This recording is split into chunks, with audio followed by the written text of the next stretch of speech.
policías y militares no son trabajadores, son el brazo armado de los explotadores.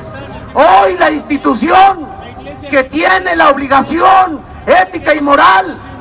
de encabezar esta lucha por la salvación de esta patria son los docentes, y es la gente la punta de lanza en la defensa pues de esta patria, en la defensa de esta nación, porque finalmente no se trata de nosotros, no se trata de los que ya estamos aquí y que hemos recorrido un cierto camino, se trata de nuestros hijos, se trata de nuestros alumnos, de los nietos de este nefasto modelo neoliberal que día a día les estamos dejando un país mucho más complejo. Somos nosotros hoy los maestros de la gente, al lado, hermanados, hombro con hombro y codo con los estudiantes universitarios, con las organizaciones sociales, con los colectivos en lucha,